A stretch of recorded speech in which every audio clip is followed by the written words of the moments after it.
గారికి ధన్యవాదాలు తెలియజేస్తున్నా. అలాగే మరి మత్తడి వాగు వల్ల మరి రైట్ కెనాల్ కోసం మొన్ననే మరి 7,34,00,000 రూపాయలు మంజూరు చేయడము, వాటిలో మన మంత్రి గారు, ఎంపీ గారు మరి మన అందరి కృషి వల్ల మరి వాళ్ళ అది మంజూరు కావడం జరిగింది. దాంట్లో అధికారులు కూడా మరి హస్తం చాలా ఉంది. వారు కూడా మరి సమయం మీద ఎస్టిమేట్ చేసి పంపడం చేయడం ఇవన్నీ జరగడం ఇవాళ తెలంగాణ రాష్ట్రం వచ్చిన తర్వాతనే మరి జరుగుతున్నాయి. కాబట్టి మరి ఎన్నడూ జరగని అభివృద్ధి ఈరోజు తెలంగాణ రాష్ట్రంలోనే జరుగుతున్నది.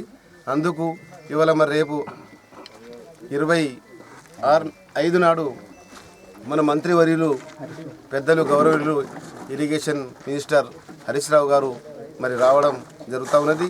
వారు వస్తున్నారు కాబట్టి వారి చేతుల మీదుగా మరి ఇక్కడ భూమి పూజ చేసే కార్యక్రమాన్ని కూడా నిర్ణయించడం జరిగింది.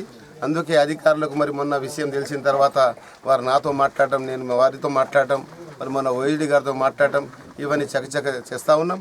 అందులో భాగంగానే నిన్న ఎస్సీ గారు, ఈ గారు వచ్చి మరి ఇక్కడ ఎక్కడ పెడితే బాగుంటుందని ఆలోచించి మరి నేను కూడా మరి ఈ విషయాన్ని తెలుసుకొని సందర్శించి ఒక్కసారి మరి మన ద్వారా కొన్ని సలహాలు తీసుకొని ఈ కార్యక్రమాన్ని ఏ రకంగా విజయవంతం చేయాలనో మరి మన అందరి బాధ్యత. కాబట్టి మరి ఈ కార్యక్రమానికి మన గ్రామ ప్రజలందరూ హాజరయ్యే అవకాశాలు ఉండాలి. ఎందుకంటే ప్రతి ఒక్కరి బాధ్యత, ప్రతి ఒక్కరి కోసం చేస్తున్న పని. కాబట్టి ఈ చూస్తూ ఉన్నాం ఇవాళ అభివృద్ధి జరుగుతున్న మాట వాస్తవం. కాబట్టి తప్పకుండా ఈ కార్యక్రమం విజయవంతం చేద్దాం.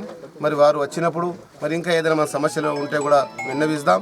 ఎందుకంటే తెలంగాణలో ఇప్పుడిప్పుడే మనకు అభివృద్ధి కార్యక్రమం జరుగుతున్నాయి. కాబట్టి ఇప్పుడు మనకు తాంసీ మండలంలో పాటు మరి భింపూర్ మండలం కూడా ఏర్పడింది. కాబట్టి అది కూడా ప్రజల సౌలభ్యం కోసం, సౌకర్యం కోసం మాత్రమే ఈ జిల్లాలు ఏర్పాటు, మండలాలు ఏర్పాటు జరిగింది. కాబట్టి తప్పకుండా మన ఈ కార్యక్రమం విజయవంతం చేద్దామని కోరుతూ జై తెలంగాణ.